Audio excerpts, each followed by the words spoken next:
नमस्कार, आप सभी का स्वागत है हमारे YouTube channel TET pass all पर। हेलो। हाँ, नमस्ते सर। हाँ जी, हम नमस्कार। कौन?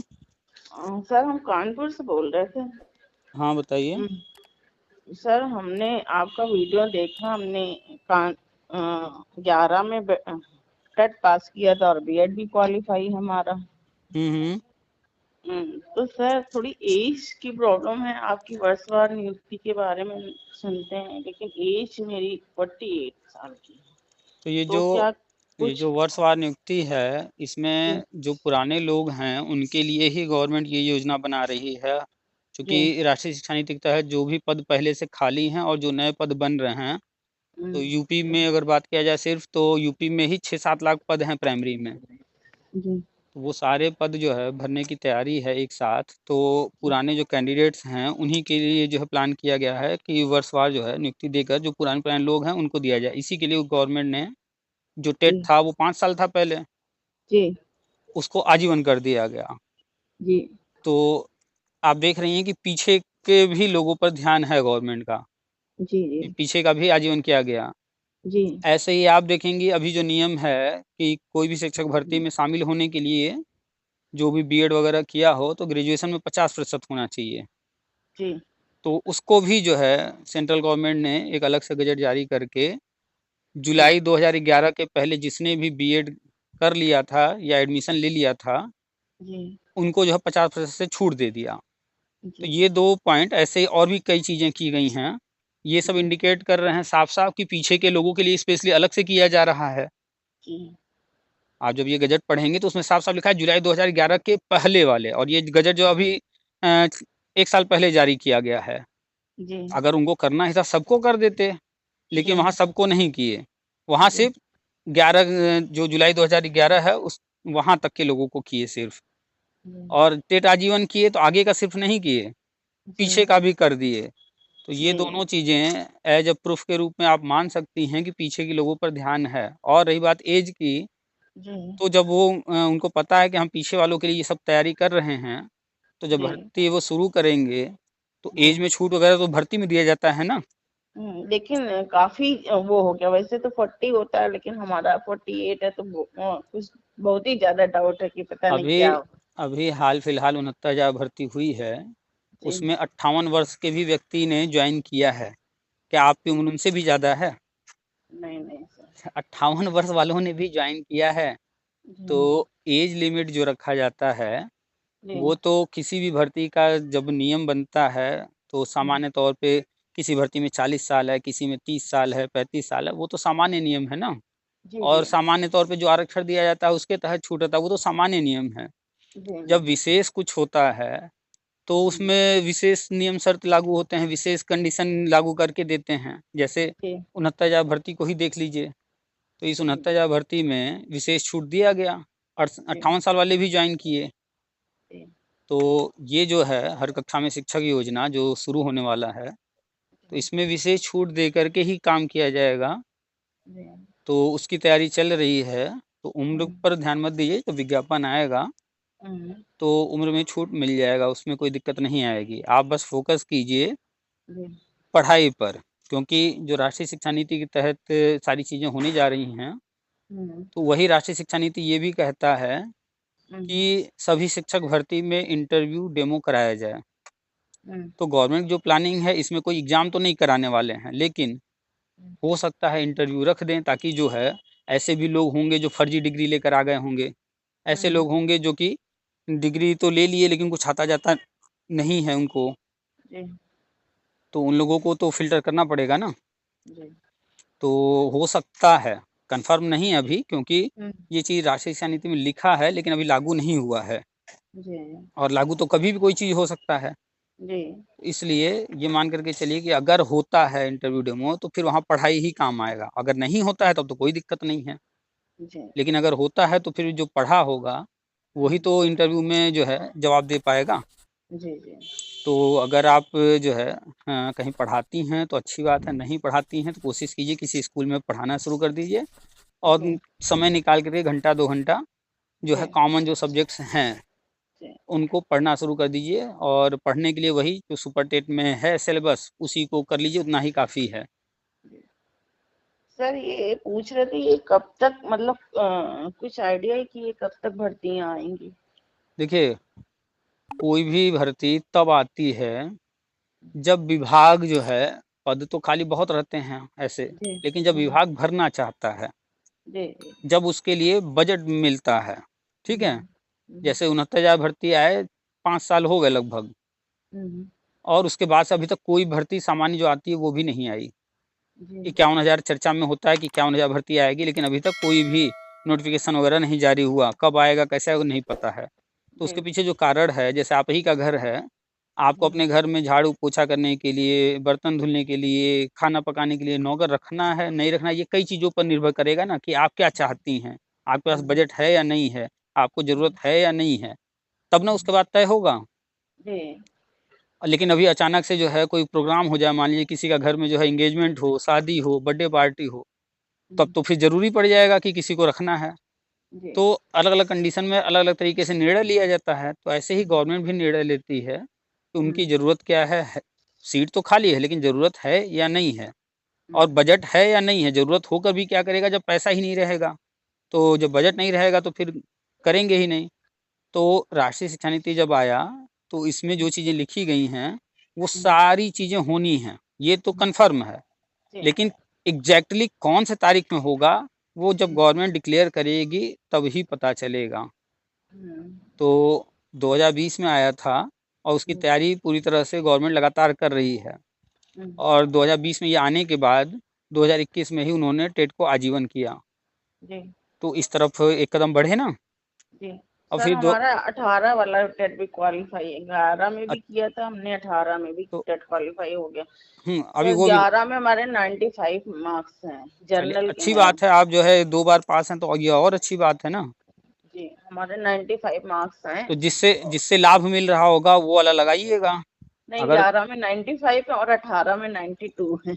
तो जर्नल 11 में वाला एक तो पहले का है और दूसरा जी नंबर भी ज़्यादा है, तो नंबर उसी भी को यूज़ ज्यादा। कीजिएगा। जी जी हुँ, तो ये चीज़ ध्यान दीजिए कि 2020 में राष्ट्रीय शिक्षा नीति लागू हुआ है, 2021 में ही आजीवन कर दिए टेट को। जी उसके बाद जो है अभी 2021 में एक योजना चलाई गई थी, हर कक्षा के लिए अलग कमरा योजना, 2021-22 में चलाई गई, जो कि थोड़ा-सा डिले चल रहा था, तो 2023 तक खींच दिया गया, 2 साल लग गए इसमें। जी अभी हाल ही में जो है कल ही हमने शायद डाला है या आज डाले हैं, देख लीजिएगा वीडियो, कि जी स्कूलों में जो है खेल सामग्री के लिए जो है 90 करोड़ रुपए जारी किए गए हैं। जी इसके पहले जो है ज़्यादा नहीं, 15 दिन या 20 दिन हुआ होगा, 900 करोड़ रुपए जारी किए गए फर्नीचर के लिए। ये जी 900 करोड़ रुपए फर्नीचर के लिए हर साल दिया जा रहा है पिछले 6 या 7 साल से। तो जी अभी गवर्नमेंट जो है मूल रूप से स्कूलों में व्यवस्था सुधारने में लगी थी, कमरे बना रही थी, जी फर्नीचर दे रही थी, बिजली नहीं थी तो बिजली दे रही थी, पंखे-वंखे नहीं लगे थे तो वो सब कर रही थी, टॉयलेट वगैरह नहीं था तो उसकी व्यवस्था कर रही थी। अब जो है ये सब हो चुका है, तो अब इस पर तो बजट खर्च करना नहीं है। अब अगर जी टीचर रखेंगे तो सैलरी भी आराम से दे लेंगे, क्योंकि अब बड़ा बजट जो इन सब पर खर्च होना था, वो हो चुका है। जी तो अब जो है ये हर कक्षा में शिक्षा योजना, ये हम्म, जल्द ही कभी भी आ जाएगा, जी और इसके तहत आवेदन लिया जाएगा, हम्म, और वर्षवार ही होगा, और करीब 6-7-8 लाख पद हैं। जी तो पहले चरण में करीब-करीब 3 लाख के आस-पास भरने की है तैयारी।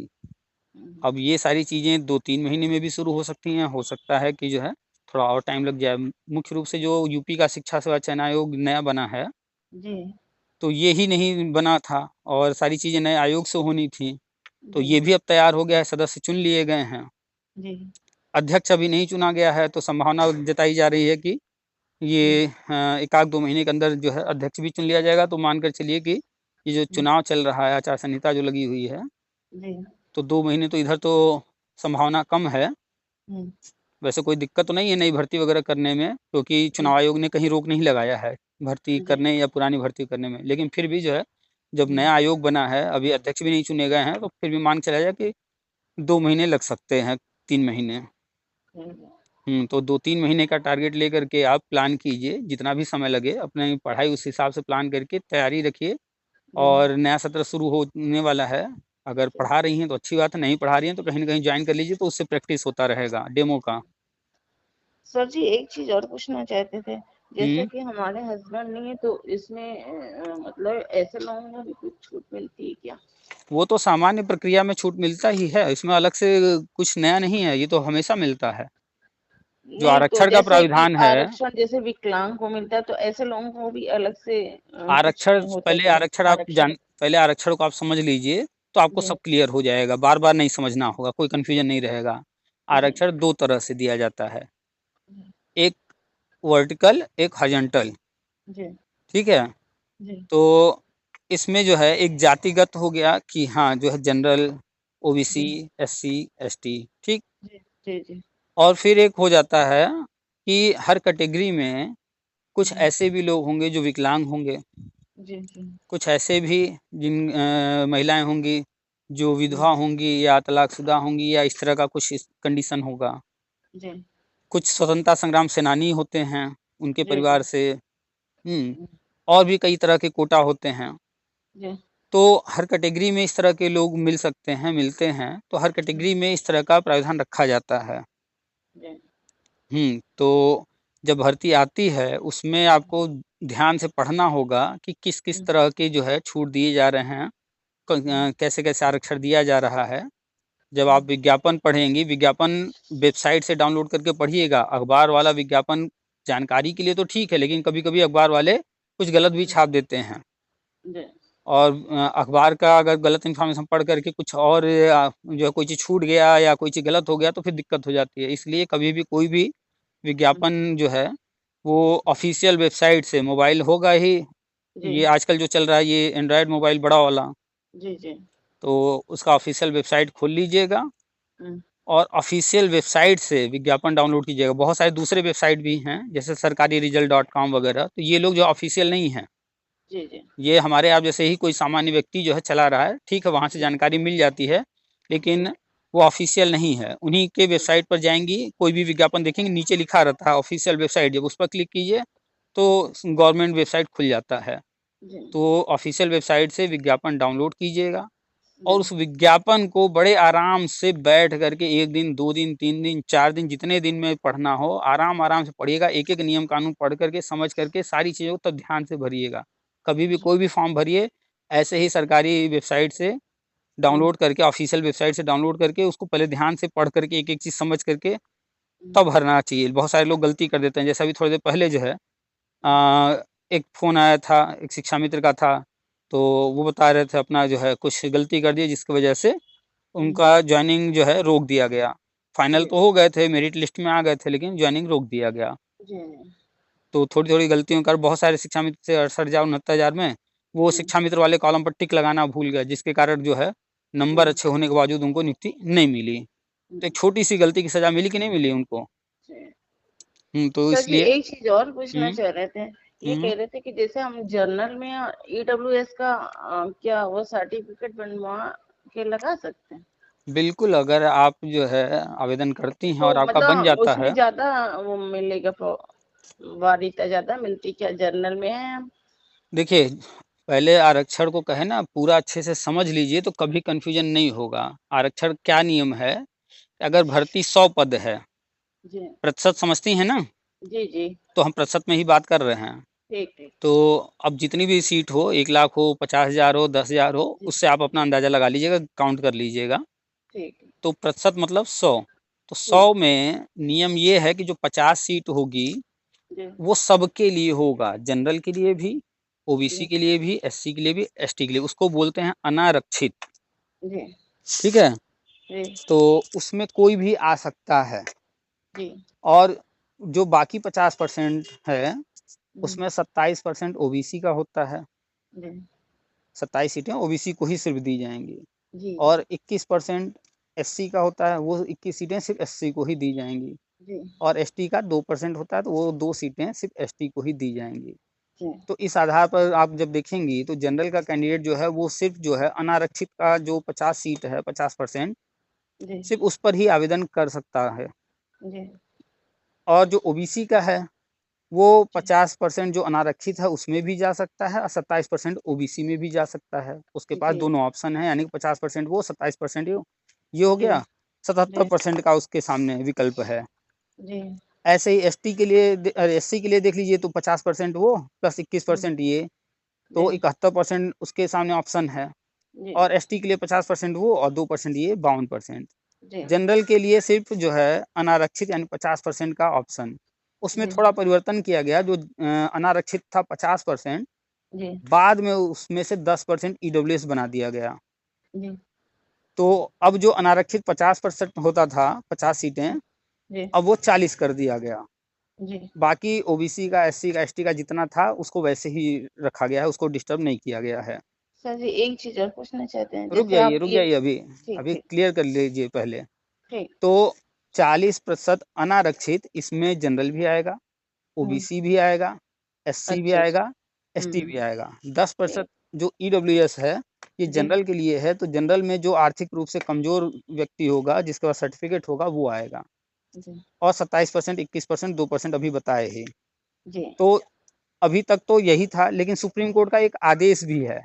उस हम्म आदेश का क्या असर है? हम्म पहले क्या होता था कि कोई व्यक्ति फॉर्म भरता था, हम्म उसके नंबर कम आए, जैसे मान लीजिए हम्म, ओबीसी का व्यक्ति है, जी उसके नंबर थोड़े कम हैं, लेकिन हम्म, ओबीसी के जो है लिस्ट में वो आ रहा है, तो ओबीसी में जाकर के 27% में ले लेता था। जी लेकिन अगर ओबीसी का है, उसके नंबर बहुत अच्छे आ गए, जी तो वो क्या करता था, ओबीसी में नहीं लेता था। भरा तो फॉर्म ओबीसी से है, लेकिन वो जनरल। फिर जो है चला जाता था अनारक्षित में। जी तो जब अनारक्षित में गया, तो कोई और जो एक व्यक्ति वहां पर सीट पाता, हम्म उसका नुकसान हो जाता था। जी तो जब भी कोई ओबीसी का, एससी का, एसटी का हम्म अच्छे नंबर से जो है पास करता था, तो वो चला जाता था अनारक्षित में। तो हम्म, काफ़ी हद तक जो है अनारक्षित में ओबीसी, एससी, एसटी कवर कर रहे थे। तो उसमें जी फिर जनरल की सीटें जो है मारी जा रही थी। जी जी तो अब जो है जनरल के लिए ईडब्ल्यूएस 10% ला दिया गया। जी तो अब आप भरेंगी ईडब्ल्यूएस से, जी और उसमें अगर गवर्नमेंट हम्म, कहती है कि भैया आप जिससे फॉर्म भरोगे उसी में रहोगे, आपको इधर उधर नहीं जाने देंगे, जी यानी कि ईडब्ल्यूएस से भर रहे हो आप, हम्म, तो सिर्फ ईडब्ल्यूएस में ही फाइट करने देंगे, फिर अनारक्षित में नहीं जाने देंगे। चाहे अच्छा जितने नंबर अच्छे आ जाएं, टॉप कर जाइए, अच्छा तब भी आपको हम ईडब्ल्यूएस से फॉर्म भरा है तो ईडब्ल्यूएस में रखेंगे, हम्म, ओबीसी से फॉर्म भरा है तो ओबीसी में ही रखेंगे। अच्छा अब पहले क्या होता था, कोई नंबर अच्छा ले आया तो वो चला हम्म जाता था अनारक्षित में, ओबीसी में हम्म एक सीट जो है खाली हो जाती थी, और वहाँ एक सीट हम्म, वो कवर कर लेता था। तो जी इसको जी बोलते हैं रीसफलिंग, पहले होता था जी ओवरलैपिंग। तो ओवरलैप करते थे, चले जाते। लेकिन अब ओवरलैपिंग सुप्रीम कोर्ट ने बंद कर दिया है। कोई भी इस तरह का नहीं होगा। जो फॉर्म भरेगा, जिस कैटेगरी से भरेगा, फॉर्म भरते वक्त ही तय कर लेगा कि हम्म हमें किस में जाना है। तो आप जब ईडब्ल्यूएस से फॉर्म भरेंगी, जी तो 10% पर ही फाइट करने को मिलेगा। और अगर आप सामान्य से सीट भरेंगी, जी फॉर्म भरेंगी जी अनारक्षित में, तो जी 40% सीट पर फाइट करने को मिलेगा। ऐसे ही ओबीसी को, अगर ओबीसी से सर्टिफिकेट लगा के फॉर्म भरेगा, तो जी 27% सीटों में ही वो रहेगा, सिर्फ उसी में अच्छा फाइट करना होगा। और अगर अच्छा वो अनारक्षित से फॉर्म भरेगा, तो फिर वो हम्म 40% में फाइट करेगा। हम्म, ऐसे ही एससी और एसटी। तो बात समझ में आ गई? अब जी अगर मतलब किस। ईडब्ल्यूएस में कम लोग भरते हैं और हम्म आपके ठीक-ठाक नंबर हैं, तो ईडब्ल्यूएस में चांस बन गया। लेकिन अगर हम्म ईडब्ल्यूएस में ज़्यादा लोग भर दिए, तो वहाँ हम्म, सीट तो 10 ही परसेंट है, जी तो फिर फाइट करना टफ हो जाएगा। जी लेकिन अभी तक जो जन सामान्य रूप से देखा जा रहा है, जी ईडब्ल्यूएस का मेरिट हर जगह काफ़ी लो रह रहा है। अच्छा। तो अब आपको डिसाइड करना होगा ना कि आप किसमें भरना चाहती हैं। वैसे जो नहीं तो वर्षवार वाला आपकी है, जैसे सलाह ले रहे हैं तो हम क्या करें, आपकी सलाह से तो क्या वही तो करना बताने चाहिए। जा देखिए, हम आपको सारे विकल्प बता दे रहे हैं, डिसीजन तो आपको लेना है। हम सलाह दे जी सकते हैं, डिसीजन आपको लेना होगा। जी जी तो आप जो है देख लीजिए पुराने जो भी रिजल्ट आ रहे हैं, जी वो सब। तो नई भर्ती में अगर आप शामिल होती हैं, तो अपना डिसीजन ले लीजिएगा। लेकिन जो वर्षवार वाली बात है, जी तो यहाँ पर तो ईयर वाइज लेना है ना। यहाँ जी पर तो इससे कोई मतलब ही नहीं रहेगा। जी यहाँ पर इस तरह का हम्म कोई दिक्कत नहीं रहेगा, क्योंकि सीटें इतनी ज़्यादा है ना। तो जी यहाँ जी तो एक तरफ से जो है सबको लेते चले जाएंगे। तो इसमें जो है हमें नहीं लगता है कि इस तरह का कुछ दिक्कत आने वाला है। तो वर्षवार वाले में तो कहीं दिक्कत नहीं आएगी। जी जी तो वर्षवार वाले में आप जो है ईडब्ल्यूएस लगाइए मत लगाइए, कोई फर्क नहीं पड़ेगा। सर जी एक चीज और पूछ रहे थे, हम्म जैसे मतलब इतना तो थोड़ा सा फैमिली भी है, तो ये कह रहे थे कि जैसे इतनी सारी भर्तियां हैं तो और लोग इतने हैं तो सभी का सिलेक्शन हो जाना चाहिए, तो इंटरव्यू का तो अब जैसे होगा। मान लीजिए हम्म, कि जो है यूपी के अंदर मान लेते हैं 1,58,000 हैं विद्यालय, तो जी करंट कंडीशन में मान के चला जाए कि अगर 6 लाख पद हैं, ठीक, खाली, जी जी वर्तमान जो अभी कंडीशन है उसके हिसाब से लगभग लगभग 6 लाख पद हैं खाली।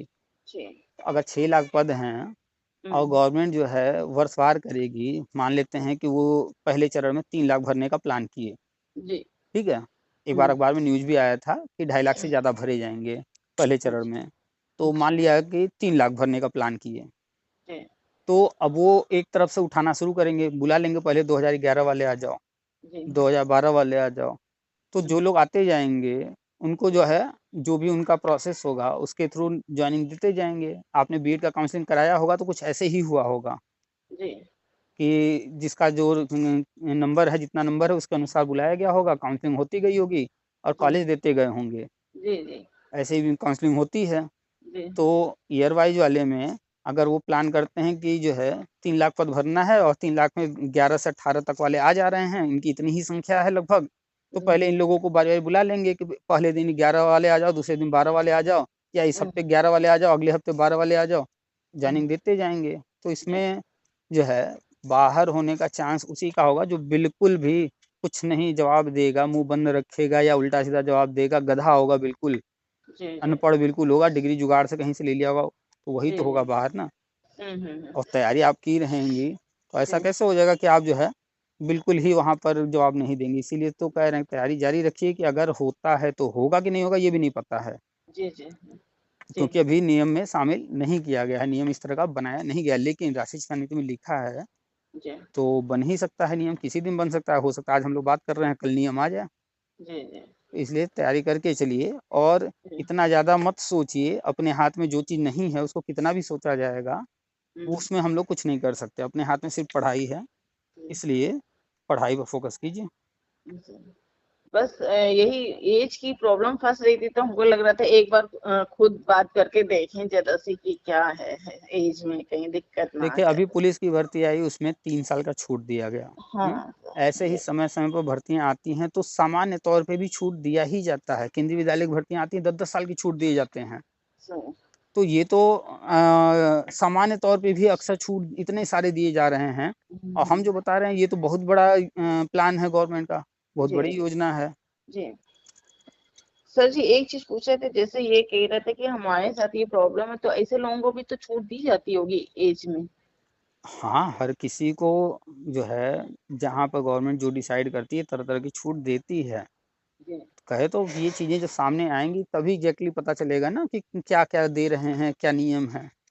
तो इसके लिए तो फिर इंतज़ार कीजिए, आपके हाथ में सिर्फ़ और सिर्फ़ पढ़ाई है और जी पढ़ाई पर फ़ोकस कीजिए, तैयारी कीजिए और कोई स्कूल अगर संभव हो तो जॉइन कर लीजिए, वहाँ जी पढ़ाते रहिए जी और कंप्यूटर नॉलेज ज़रूर से गेन कर लीजिए, ट्रिपल सी की पढ़ाई कर लीजिए। कंप्यूटर जो है अब अनिवार्य होता जा रहा है, कंप्यूटर जो है सीख जी लीजिए, जी जी ठीक है? देखिए जी अभी चंडीगढ़ का एक भर्ती आया था उसमें जो है हम्म, ट्रिपल सी का सर्टिफ़िकेट भी माँग लिया, सिर्फ़ नॉलेज से ही नहीं, वहाँ हम्म, सर्टिफ़िकेट भी माँग लिया। जी तो अब जिसको नॉलेज होगा हम्म, तो इंटरव्यू होगा या प्रैक्टिकल कराया जाएगा, कुछ भी कराया जाएगा तो वो तो कर ले जाएगा और ट्रिपल हम्म, सी सर्टिफ़िकेट भी माँग लिया तो जिसका सर्टिफ़िकेट होगा वही तो लगाएगा। हम्म, तो समय के साथ बदलाव तेज़ी से हो रहे हैं जी और कंप्यूटर का युग है, तो जी कोशिश कीजिए हम्म, कंप्यूटर भी सीख लीजिए, संभव हो तो ट्रिपल सी का सर्टिफ़िकेट भी ले लीजिए, जी ठीक है? और कंप्यूटर पर घर पर हो तो बराबर काम करते रहिए, घर पर नहीं है तो आधा 1 घंटा बाहर जा कर के ही सही उस पर जी सीखते रहिए, प्रैक्टिस करते रहिए, जी ठीक है? ठीक सर जी, चलिए रखें? ठीक है सर जी, नमस्ते सर। नमस्ते।